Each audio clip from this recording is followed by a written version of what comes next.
Striker Atletico Madrid, Julian Alvarez, kembali dikaitkan dengan peluang kembali ke Liga Inggris. Ketertarikan kuat dari Arsenal, Chelsea, dan Manchester United membuat spekulasi kian liar. Namun, muncul perkembangan mengejutkan terkait tujuan pilihan mantan bintang Manchester City tersebut jika ia benar-benar meninggalkan Wanda Metropolitano. Arsenal dan Chelsea telah lama memantau situasi Alvarez, sementara Manchester United kini ikut meramaikan perburuan striker juara Piala Dunia 2022 itu.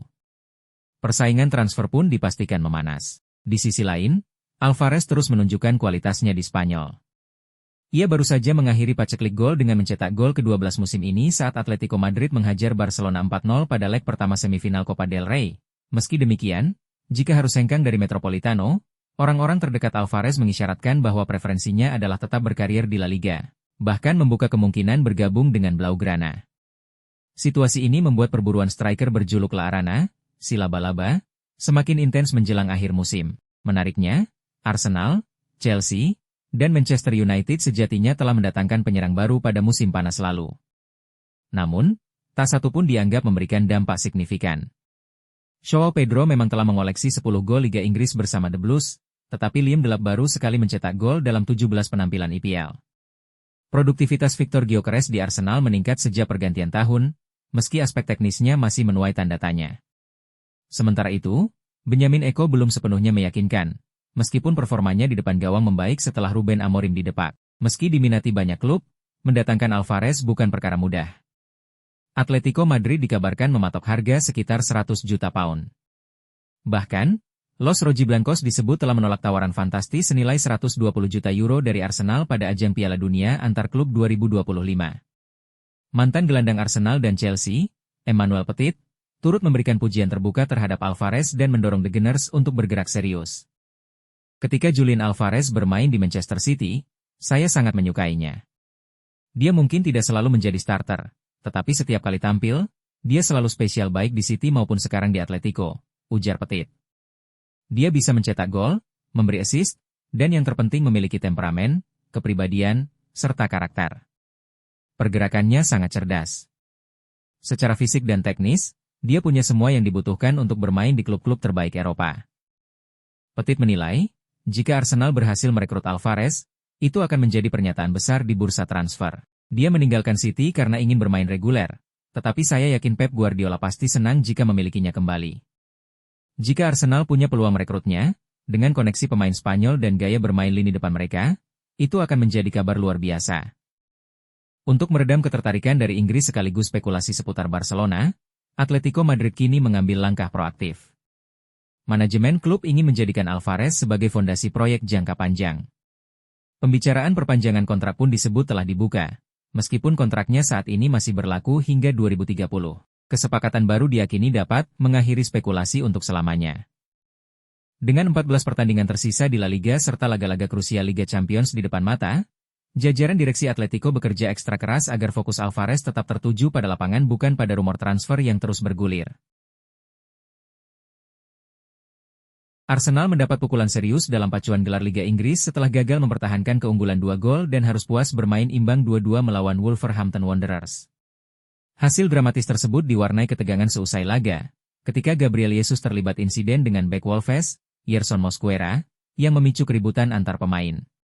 Arsenal sejatinya tampil dominan di kandang Wolves, tim juru kunci klasemen.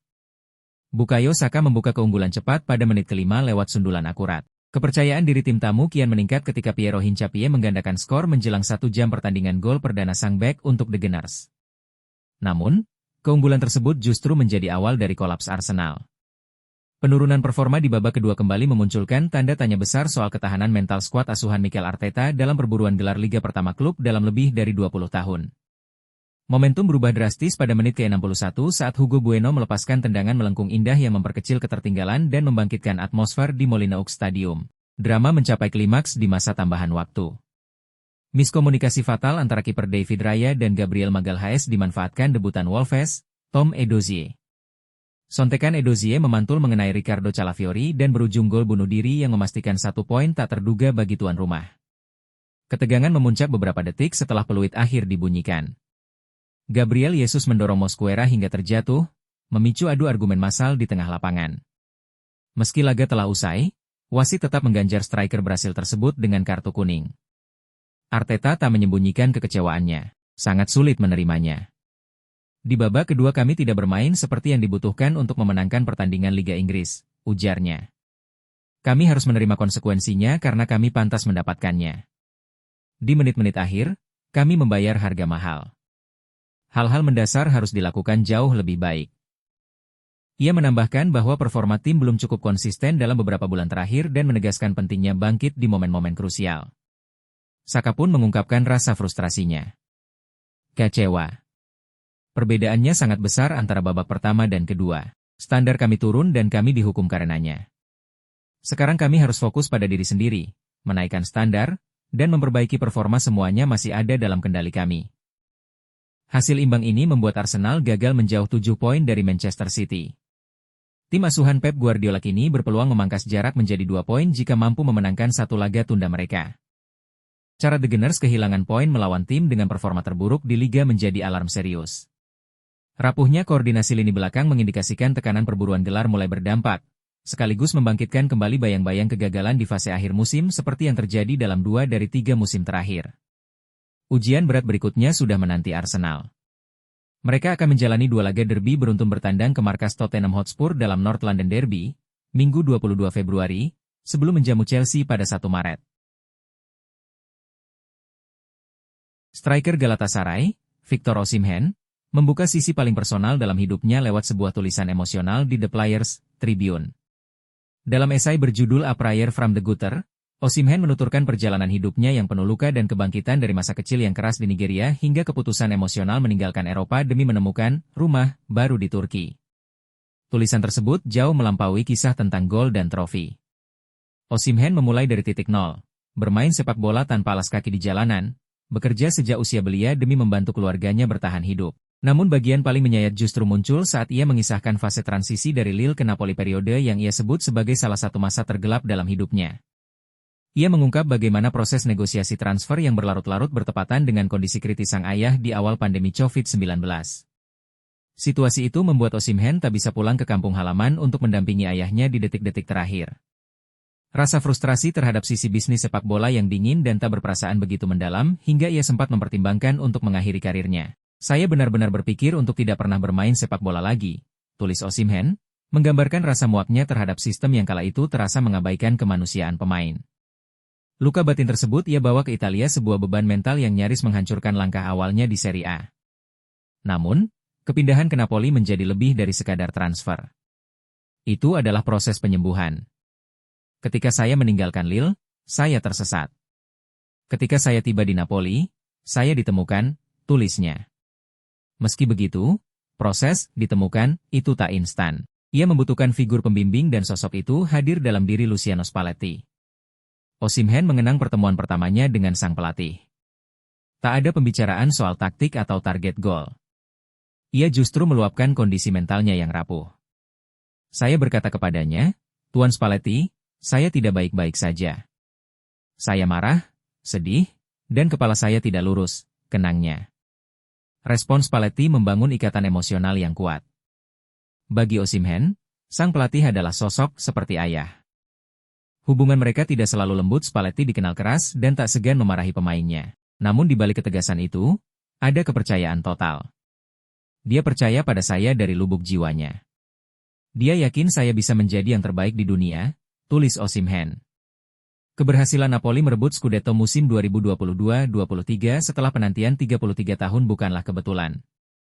Osimhen menggambarkan etos kerja ekstrim Spalletti yang menular ke seluruh tim. Tekanan di Naples luar biasa besar, tetapi para pemain merasa tak pantas mengeluh melihat pengorbanan sang pelatih. Ia mengungkap sebuah kisah yang mencerminkan dedikasi itu. Tuan Spalletti tidur di kantor selama periode itu. Dia punya ranjang kecil. Seperti di militer, tulis Osimhen. Meski memiliki rumah dan keluarga, Spalletti memilih tinggal di pusat latihan selama 5 bulan krusial menuju gelar juara. Sang pelatih juga piawai menanamkan kesadaran sejarah. Sebelum laga-laga besar, ia berkata kepada para pemain, "Jika kalian juara, saya mungkin akan dikenang 2 atau 3 tahun. Tapi kalian akan dibicarakan sampai menjadi kakek-kakek." Ramalan itu terbukti. Bagi Osimhen, Mengantarkan Napoli meraih Scudetto pertama sejak era Diego Maradona adalah puncak segalanya. Memenangkan gelar itu satu hal. Tapi memenangkan Scudetto untuk Napoli setelah 33 tahun itu adalah sejarah sejati.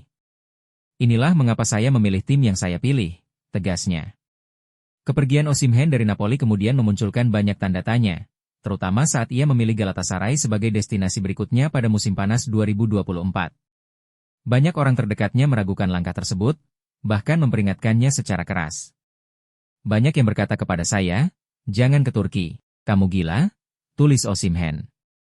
Seorang mantan agennya bahkan secara tegas melarang kepindahan itu. Namun Osimhen menegaskan bahwa keputusannya selalu digerakkan oleh hati, bukan sekadar kalkulasi karir. Ia merasa mustahil meninggalkan atmosfer berapi-api Napoli untuk klub yang tak memiliki gairah serupa. Saya berpikir dengan hati. Bagaimana saya bisa pergi dari emosi Napoli ke klub yang biasa saja? Mustahil. Itu membosankan. Bagi Osimhen, Galatasaray menawarkan sesuatu yang tak bisa dibeli uang, gairah dan fanatisme yang setara. Ia ingin bermain di klub dengan basis supporter paling bergairah di dunia dan ia menemukannya di Istanbul. Mereka adalah orang-orang yang benar-benar memahami saya. Mereka menghidupi sepak bola dengan cara yang berbeda. Tutup Osimhen menegaskan bahwa kepindahannya adalah tentang menemukan rumah dengan detak jantung yang sama. Presiden FIFA, Gianni Infantino, mengaku terkejut dan sedih menyusul dugaan tindakan rasisme yang dialami Vinicius Junior dalam laga Liga Champions UEFA antara Real Madrid dan Benfica. Pertandingan tersebut sempat dihentikan selama sekitar 10 menit setelah wasit François Letessier mengaktifkan protokol antirasisme sebelum laga kembali dilanjutkan. Dalam pertandingan yang digelar di Brasil itu, Vinicius mencetak gol tunggal yang memastikan kemenangan 1-0 bagi Los Blancos pada leg pertama babak playoff fase gugur. Namun, laga tersebut ternodai oleh dugaan pelecehan rasial yang dilakukan pemain Benfica, Gianluca Prestiani. Vinicius dilaporkan segera memberitahu wasit terkait komentar yang ia terima, sehingga memicu penerapan prosedur resmi UEFA. Meski pertandingan akhirnya diteruskan, respons Benfica dan pelatih mereka, Jose Mourinho, menuai kritik. Benfica menyatakan bahwa Prestiani justru menjadi korban pencemaran nama baik, sementara Mourinho mengisyaratkan bahwa perayaan gol Vinicius berkontribusi memicu insiden tersebut. Ia juga menegaskan bahwa Benfica tidak mungkin bersikap rasis, dengan merujuk pada status Eusebio sebagai legenda klub. Menanggapi polemik tersebut, Infantino mengeluarkan pernyataan tegas. Saya terkejut dan sedih melihat dugaan insiden rasisme terhadap Vinicius Junior dalam pertandingan Liga Champions UEFA antara Sal Benfica dan Real Madrid CF, ujarnya. Tidak ada tempat sama sekali untuk rasisme dalam olahraga maupun dalam masyarakat. Semua pemangku kepentingan harus mengambil tindakan dan memastikan pihak yang bersalah dimintai pertanggungjawaban. Infantino juga menegaskan komitmen FIFA melalui berbagai inisiatif, termasuk Global Stand Against Racism dan Players Voice Panel, untuk melindungi pemain, ofisial, dan supporter. Ia secara khusus mengapresiasi keputusan Letessier yang menghentikan laga dan menerapkan protokol anti-rasisme. Sepak bola dan FIFA berdiri dalam solidaritas penuh dengan para korban rasisme dan segala bentuk diskriminasi. Saya akan terus menegaskan, tidak untuk rasisme, tidak untuk segala bentuk diskriminasi. Di sisi lain, mantan wasit Liga Premier, Mark Clattenburg, turut menjadi sasaran kritik akibat komentarnya saat siaran langsung di Amazon Prime. Dalam jeda pertandingan, Clattenburg menyatakan bahwa meski wasit wajib mengikuti protokol UEFA, Vinicius dinilai tidak membantu dirinya sendiri dan telah membuat situasi menjadi lebih sulit. Komentar tersebut memicu kecaman luas. Clattenburg kemudian menyampaikan permintaan maaf terbuka melalui media sosialnya. Tidak ada yang membenarkan rasisme dalam olahraga atau kehidupan. Saya salah dan saya minta maaf, tulisnya. Ia mengakui pilihan katanya tidak tepat dan menyatakan telah belajar dari insiden tersebut. Saat ini, penyelidikan resmi UEFA masih berlangsung. Prestiani terancam sanksi berat, termasuk larangan bermain, jika terbukti bersalah melakukan pelecehan rasial. Pemain Argentina itu membantah tuduhan tersebut. Saya tidak pernah mengucapkan hinaan rasial kepada Vinicius Junior. Ia salah memahami apa yang didengarnya. Saya tidak pernah bersikap rasis terhadap siapapun, tegasnya. Masih belum jelas apakah Prestiani akan tampil pada leg kedua di Santiago Bernabeu pekan depan, ketika Benfica wajib meraih kemenangan untuk menjaga peluang lolos. Sementara itu, bintang Real Madrid lainnya, Kylian Mbappe, secara terbuka menyerukan hukuman tegas. Prestiani jelas memanggil Vini Junior dengan sebutan monyet, itu terjadi 5 kali. Saya melihatnya. UEFA punya kamera terbaik, sekarang kita tunggu hasilnya. Ini tidak dapat diterima. Benfica adalah klub besar dan tidak bermasalah, tetapi Prestiani tidak seharusnya bermain di Liga Champions lagi, ujar Mbappe. Like, komen, share dan subscribe ya. Terima kasih.